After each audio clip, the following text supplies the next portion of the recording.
Whether you're coming back or new to the Narcissism Freedom channel, welcome. There's a reason you're here. Some truths aren't just found. They're revealed in the moments we stop doubting ourselves and start recognizing the patterns. Spiritually, nothing is by accident. If this is showing up for you now, trust that your soul is ready to receive what your mind may have been questioning. If you're dealing with these 7 problems, you're not crazy. You're dealing with a narcissist. And naming it is the first step toward reclaiming your power.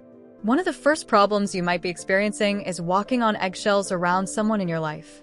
You censor your words, second-guess your tone, and constantly wonder how they'll react. You feel like you can't be fully yourself without triggering an unpredictable response. This isn't healthy communication.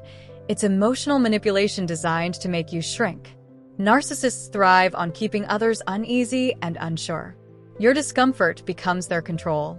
The second problem is constantly feeling misunderstood, even when you're explaining yourself clearly. You say something with the purest intent, and they twist it. Suddenly, you're defending yourself against an accusation you never even implied. It leaves you feeling exhausted, confused, and unheard. This is not a communication issue. This is gaslighting. Narcissists don't want clarity.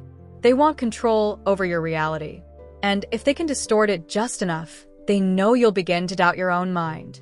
The third problem is the cycle of highs and lows. One moment, they're praising you or love-bombing you with attention.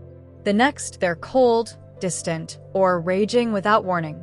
You find yourself chasing the good moments and tolerating the bad ones because you're so attached to the version of them that's kind. But that version is only temporary. Narcissists use intermittent reinforcement to train your nervous system to stay addicted to their approval. The unpredictability isn't accidental. It's strategic. The fourth problem is feeling like you're never enough. No matter how much you give, how much you explain, how much you try to meet their needs, it's never right. You start to believe that you're the problem. That if you could just be more loving, more understanding, more patient, things would get better.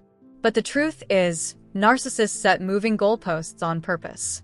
They need you to feel inadequate so they can feel superior. It's not your lack. It's their design. The fifth problem is isolation. You may not have noticed it at first, but slowly your world has gotten smaller. Friends have faded away. You hesitate to open up to family. You feel increasingly alone. Narcissists isolate you emotionally, sometimes physically, so they can become your only source of validation. It gives them total influence over your sense of worth. If your circle has shrunk and your light has dimmed, that's not coincidence. That's control. The sixth problem is guilt that doesn't make sense. You apologize for everything. You feel bad for having needs. You second-guess your emotions.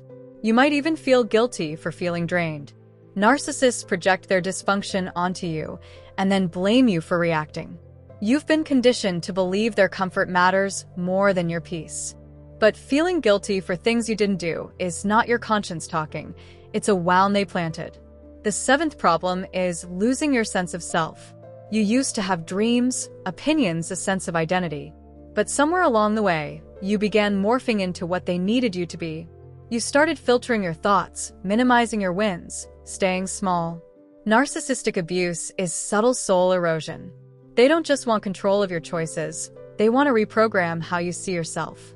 The longer you stay, the more invisible you become to yourself. If any of this feels familiar, you are not crazy. You're not broken. And you're certainly not alone. You're waking up from a pattern that was never yours to carry. Your spirit knows this is not love. It's control wrapped in confusion. Healing begins when you allow yourself to see the truth without guilt, without self-blame, and without apology. You don't have to convince them to see your worth. You have to reclaim the part of you that already knows it. And you're doing that right now just by being here. You are worthy of peace that doesn't come with pain, of love that doesn't leave you questioning your value, and of clarity that doesn't require translation. As you walk forward from here, remember this. Freedom isn't always loud. Sometimes, it's the quiet decision to choose yourself after years of being chosen last. That's not weakness. That's awakening. If this message spoke to something deep inside of you, trust it. That's your inner wisdom rising again. Let it. If you feel led to support the growth and awareness of this channel, the details are below in the description. Your presence here matters. Your voice matters. And your freedom, your true freedom, is not only possible, it's already calling you back home.